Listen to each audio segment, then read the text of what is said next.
So today, this is a bit of a guide to entering the NPCC Innovation and Digital Awards 2026, which we launched a couple of weeks ago. And Mike and I are going to take you through it. Now, our roles are pretty specific for this. Mike is going to be coordinating the judging and the awards presentation on the night. I'm looking after the overall summit, which of course the awards are part of. So really important point. If you haven't already, please register for updates about the summit.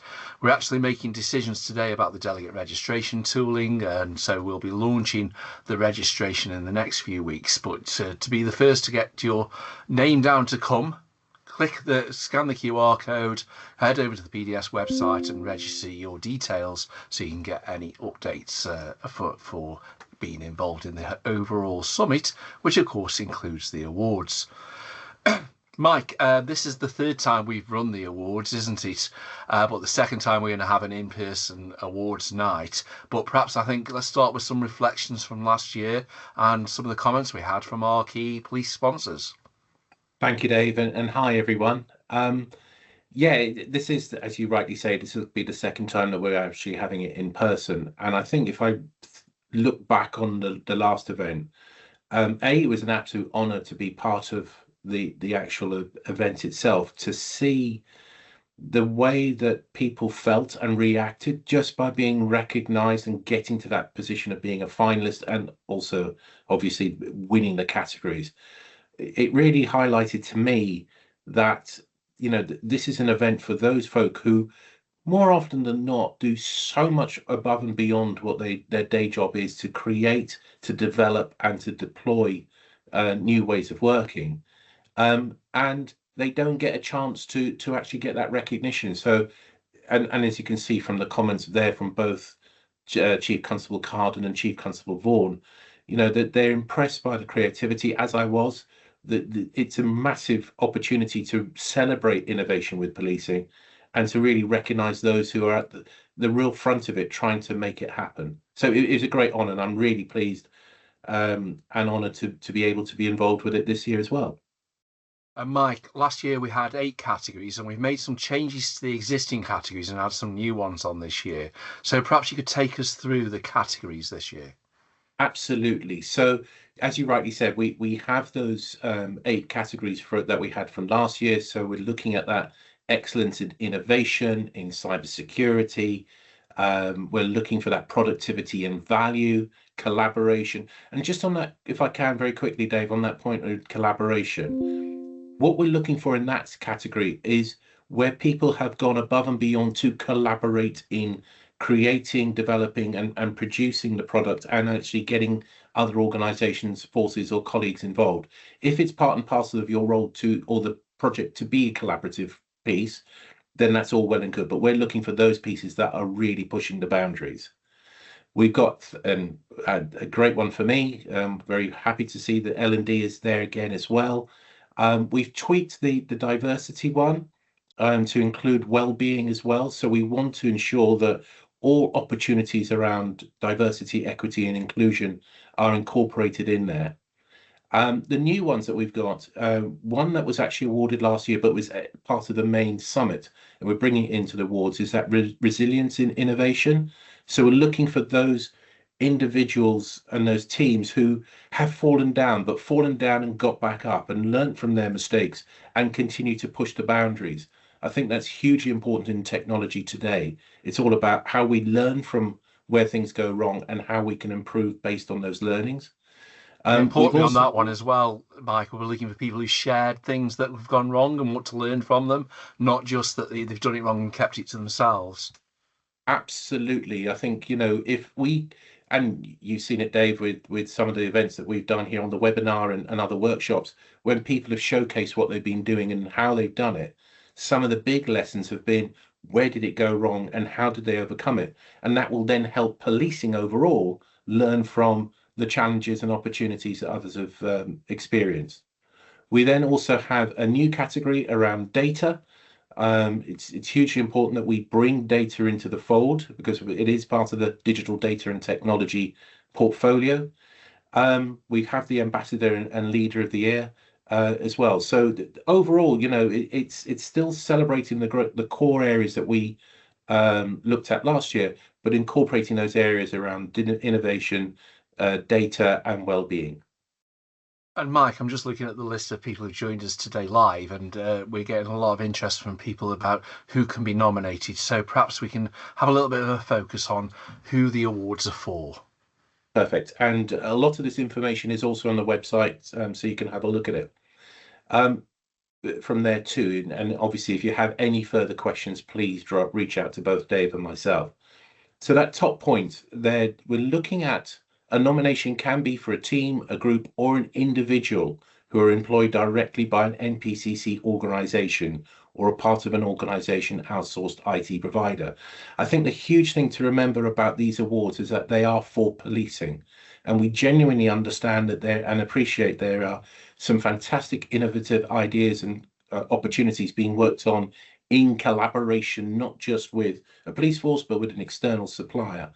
And for this time round, we can say that suppliers can create a nomination and they can submit a nomination, but it has to be the police force that is the lead. They have got to be the organization that is nominated. So if you are working with a particular force, that nomination has to be for and on behalf of the force. And I think what we need to truly understand is what has happened over the last year. So that's why we're saying, and particularly in your application, demonstrate that this is activity that's gone on between 1st of June 2025 and 31st of May 2026. We did find with a number of nominations last year that it was talking about historical activities that had gone on 2-3 years before. And we appreciate that this was the first real sort of in-person one that we did last year. But what we're looking at is what's happened in the year, what's been innovative. And that final point on the screen, we appreciate there's some fantastic testing that's going on at the moment and proof of concept. What we actually want to look for is something that is live and is being used in anger. So there is that real information around how it's working across the force or working within a particular department. But it's got to be established, it's got to be signed off, and it is up and running rather than in that testing phase. Now, Mike, we've simplified the process for applications this year a little bit more. So, but can you perhaps outline what we're actually looking for the judges to work on? Yes, so we each category will have a set of criteria, and we'll be talking about that a little bit later on in this session. But it is important that we actually see the financials and the business so what of it, not just for the organization. So where has the benefits, where have been the efficiencies or the opportunities been utilized, but also what is that delivering to our citizens? Is it something that can be defined and measurable? And if it is, put it in there, because I think it is all about that wider piece around how has this benefited an organization, but also how will it benefit those who we are here to protect and serve. That final point there about their extra credit awarded to nominations that clearly don't demonstrate that meaningful collaboration. That's what I just touched on a little bit earlier. We really want to see where individuals, teams, or groups, as they have developed and launched and produced these products, really reached out to bring in other forces, other agencies, other organizations, because that's one of the key things I think we want to get out of these awards is how can we make sure that where there's a fantastic idea, it is scalable and we can bring others involved. So those are the key things against the criteria that our judges will be looking for. Right, I think it's really important before we go into the detail of the categories themselves is to understand the timeline. So nominations are open, but take us through the timeline. Thank you, Dave. And what we want to try and do is learn some lessons from last year to ensure that nominators have got that time to pull the creation and pull the nominations together, but also everything else is done in a measured way so we can communicate and be more open with those that have nominated. So we close the nominations on the 31st of May. So that gives us that sort of 6-7 weeks that we since we launched the nominations in mid-April. And then for the first couple of weeks in June, internally, we're going to review the nominations and just check to see that they are ticking all the right boxes, not from a judging point of view, but from an administrative point of view. And if there's any questions, it gives us a chance to quickly reach out to you and say, can you just clarify this for us? We then go into phase one of the judging. Now, the judges that we are very kindly recruiting, or they're very kindly giving us their time, it needs to be understood that these are independent judges. These are people that are from the industry, subject matter experts, practitioners, a whole range and whole raft of individuals who will independently judge the nominations. The judging panel, so the organizing group, so Dave, myself, others, we will not be involved in that judging process. We want to make sure it's truly independent. We want to give them time to judge all of the entries correctly. And then at the sort of beginning of August, you will understand, or you will be informed if you have been successful or not. Because one of the pieces of feedback we did get last year was people weren't sure whether they had been successful and gone through to the next stage. Through August, we will then be using the second judging panel, which is senior officers across policing and across the key areas that we represent. And again, it's independent. And if, give you an example, if there is a chief constable or a senior officer and their force has been nominated in a particular category, they will step out of the judging for that section. So we can make sure there's no bias involved in any way, shape or form. So once that's all completed, in September, all the finalists will be informed that they are a finalist. They will receive their electronic certificates, and we will start communicating with you about the event itself, which I know, Dave, you're going to talk about. Because again, one of the learning points that we have picked up from this is that people needed time to organize to get to the event. So we want to give you as much time as we possibly can. And then it all comes together on the 20th of October in an amazing venue where we can celebrate the success of everyone. And that's brilliant. So let's have a look at the STAR approach, because this should be familiar for everybody who's had an interview in the last few years. We're going to use that as part of the form. Yes, and again, this was one of the pieces of feedback that we received last year, where they felt that it perhaps came across a little bit too complicated, and people didn't quite know what to put in. So we want to make sure that it is a format that is easy to follow. Hence, STAR. Hopefully, everybody within policing is familiar with it, and I think, Dave, we might have a copy of the application form. I'll pop that on screen now. Thank you. So what we have done, as we've mentioned, both Dave and myself, we have simplified the process. There is only one application form this year, so people can't get confused as to which area. As Dave is demonstrating on the screen, there is a drop-down bar where you can actually indicate and ensure that the right category is being entered into. And then once you've completed those detailed questions around who you are, what it was for, we take it through to very much the STAR approach. So what was the situation? What was it looking to achieve? What was the opportunity that was arised? What the task? What did you actually do about it? What was the action that you took, that you went through from that situation through to launching it? What are the results that you're now seeing, so that there's a real benefit part to this? And then we've changed STAR a little bit to make it style. So what we want to do is really get you to explain the lessons and the recommendations from the work. So it's not just about that whole thing about what you've done and how you've done it, but what have you learned that really would help and benefit those moving forward? And then we would just want to make sure that we've got a correct understanding of the individuals involved. And you are entitled to attach any other documentation that you want to. Obviously, the main focus is going to be on the application form, but should you want to attach any additional information, you are more than welcome to. And there is an online form as well, which has got the same sort of rules. And there is character limits which are explained through each of the form, and you won't be able to overfill on the Word document or on the Microsoft form if you're submitting them. Perfect. So we've done a bit of a checklist, haven't we, of before you start the writing the criteria. So let's have a go at that.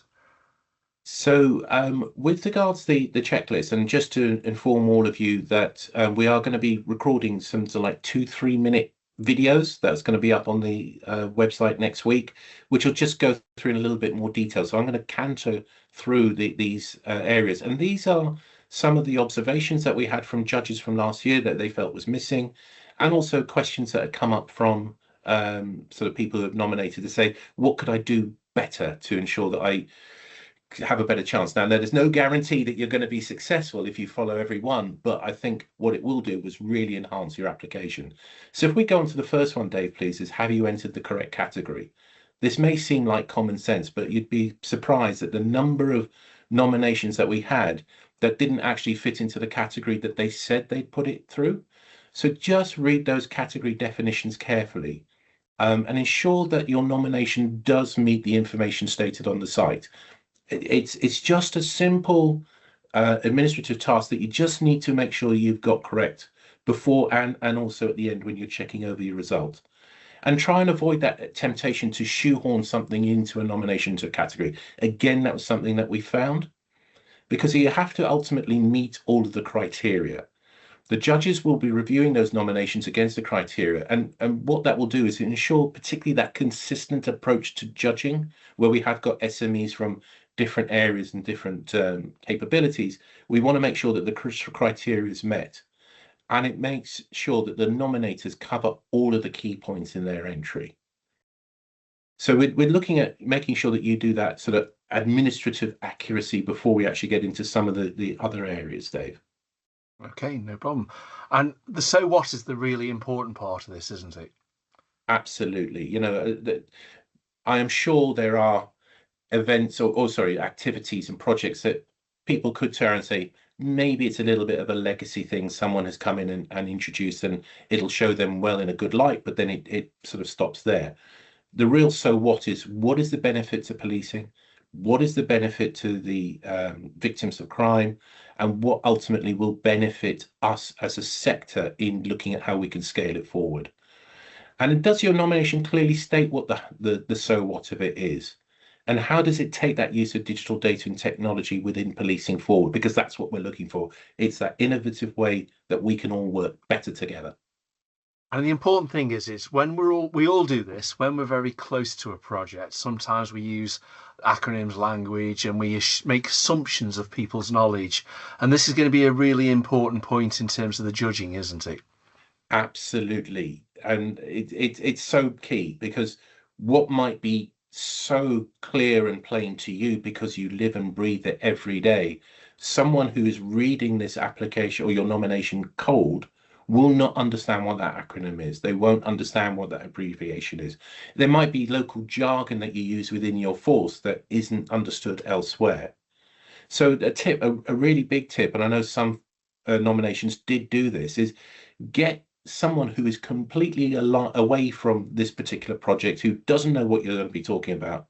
Get them to read it and then come back to you and say, I understand this, or actually, what does this section really mean? It's something that you might, because you deal with it all the time, you may think, well, of course, that's obvious. But to someone who's not seen it before, it will be a bit of a stumbling block, and that might end up with you actually not getting the points that you deserve. And we do have some industry representatives involved in the judging process who are not straight into the policing process. So really important point. And I think to me, whenever I read nominations, I judge the International Critical Communication Awards every year. And the ones that I score well are the ones where they've told me the story, the start, Yeah, beginning, and end. So absolutely. Yeah, sorry, Dave. Yeah, absolutely. That whole thing about creating a narrative, being in that position where the judges will be engaged with what you're saying. And the picture actually we've used on purpose is you've got Cheshire Police there who won the Cyber Award, and those who saw the webinar where we highlighted and spotlighted what Cheshire did, and we asked them what was it that, if you had a tip for those thinking about nominating for 2026, what is it you should be looking at? And that last comment, that dare to share, think about it from this is your pride, this is your passion. Get it out there, get people knowing about it, help them to understand it, but tell the story. Make sure it does come out from the page. And importantly, you and the team who are administrating the awards will be the first ones to see it. It's coming into the PDS secure platform. So if you do want to share something sensitive, do tell us that, and we'll treat it accordingly and be able to look after it appropriately. And Completely. and what the awards aren't just about recognising what happened in that force. These are opportunities, aren't they? Big style. Yeah, I think what we are looking at, and I do know with some of the not only the winners from last year, but also some of the finalists, because the awards raise that exposure to what they're doing and how they're doing it. They've already had folk from other forces reaching out to them to say, "What have you done? How can we incorporate this into potentially our ways of working?" This is an opportunity for our sector to see what you're doing. And one of the big areas that I know frustrates me in the world of learning and development, and I know it's the same across other sector parts of the sector as well, is why are we duplicating effort? Why are we triplicating effort when we should be looking to collaborate? So can your product, can your nominating show how what you are doing and how you're doing it and why you're doing it can be scaled across all of UK policing? Because if you're the winners in your field, chances are guaranteed that people will be looking at that and saying, how can we make this work wider? And certainly from my point of view, I have a number of strategic partnerships I look after and working with people like the Emergency Services Time, Police Oracle, and the Emergency Services Show. If we've got some of these fantastic case studies we can share to show what the policing sector is doing, we'll be able to take those and approach you to get you involved in those wider ways of doing things. And of course, the winners, again, we will showcase some of that work after the awards again, as we have done this spring. Moving on to the next things is about the passion, and that's come from some of the webinars we've done in the last few weeks where we spotlighted the awards, hasn't it? Yes, and again, we've used this picture here because you have Sarah from Thames Valley, Hampshire and Isle of Wight, who was on the webinar last week, where they were talking about their award-winning entry in the world of diversity, equity, and inclusion. And when we asked her about what should nominators think about as they're creating their nominations, she said, make that passion stand out. Everybody is doing this above and beyond, and they are passionate about creating something that is really going to make a difference. It's very easy to perhaps lose that passion when you're putting it into paper, so or on a digital screen. So try and make your nomination three-dimensional. Get that passion. Really think about how you can put it across that will get the judges, both at phase one and phase two, really engage with what you're doing, but perhaps more importantly, why you're doing it and how it's really going to help the not only the workforce, but as I said, victims of crime in the future. And I think the trick with that is don't rush it. Absolutely. We've still got great amount of time. There's still a month to go. The idea behind simplifying the application form is to give people more time to create that nomination that is really going to stand out. But just, with these tips, think about how and why someone should turn around and say, this is the best in its field. And then you too could be on that stage like all of our winners and finalists last year. It's a wonderful opportunity. It's an emotional opportunity because I think it's a great chance for a lot of people who normally don't get the recognition they truly deserve to have that recognition. So I think anything that we can do to help and support that, just watch the videos, watch the help guides, and we really look forward to seeing your nominations come through over the few weeks. Mike, thank you. And I think for the awards night as well, we have moved the venue. We are back in Liverpool for the conference and the summit, but we have a little bit of a coup. And when I told my granddaughter I'd bought the place where Taylor Swift filmed a video, she was like, what? This is an idea to give you an idea of what the room is potentially going to be looking like when we have the awards at St George's Hall on the Tuesday the 20th. We'll have around 300 colleagues, industry leaders, policing leaders to represent us. It is a sponsorship opportunity, so those in the supplier community want to have their name up on this event, please do. And as Mike mentioned, the awards finalists will be invited to attend the gala night, and we'll have some quite good surprises as part of that as well. But we're going to make a real celebration of the innovation and digital approaches that UK policing is doing that puts us ahead of the world. So the link's in the chat. There's the request form. It's a simple process. You request a nomination form and you are automatically sent an email which will send you the download link to the actual Microsoft Word form. It's not a case of downloading the forms. The idea is that we can understand who's applying for what, and we can offer any help and assistance by understanding what's there. So just scan the QR code, click the link on the website, download the actual nomination form, and then the golden rule is it must be back by close of business, well, midnight on the 31st of May. If it's coming as an email, we'll have an extra day on the online form just because it's less administration for us to manage this. So you must hit that deadline, and there won't be any extensions this year. The judging panels are already being set up and planned, the dates for them.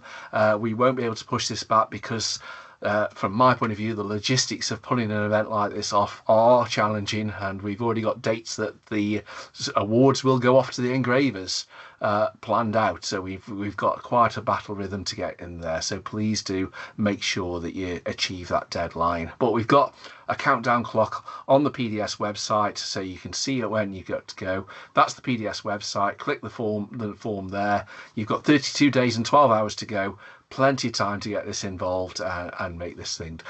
Just quick questions, Mike. There's a question from Nick around e-learning not mentioned in the excellence in learning category. Could you explain a little bit more? Is e-learning included? E-learning is included. I think, Nick, what we're looking for are, I suppose, innovative ways that technology can be used, and e-learning is a technology. I think what would be really interesting, should you want to nominate an individual or team who've created something, is how have they taken e-learning to the next level? Have they incorporated gamification in there? Have they incorporated videos? What makes it stand out? So e-learning opportunities definitely can be put in there. It's just how is it standing out against other opportunities in a blended learning world? One other thing on the Cyber Awards, we are looking at a partnership with the National Cyber Awards, who are really interested in seeing more nominations from policing. So we will be working with them for everybody who enters that category to signpost you into recycling your nomination into their awards as well, so we can get even more recognition. Mike, that's been brilliant. We've had a good level of engagement on this. We're going to send the recording out, and there's going to be a lot of key messages on the PDS LinkedIn profile. So please do subscribe to us on LinkedIn. You'll get up to date with what's going on there. And importantly, subscribe to us on the YouTube channel so you get alerts when there's latest updates. And I've got a bit of a mission for you all who are watching this video. Click the subscribe. We need to get the subscriber numbers up a little bit so I can turn on some additional functionality that enables us to use the YouTube channel even better. So we're back next week where we're going back to webinar content, and we're going to be learning all about ARIT, which is a really important part about how we're getting more of the proceeds of crime back into policing where we need it, and making sure that crime doesn't pay at the end of it. So thanks for Mike and Ian for joining us today in the administration of today's webinar. Thank you for watching us live, and we'll see you in the next couple of weeks. And get those nominations requested now. We need to see those nominations coming in. Thanks a lot, everybody.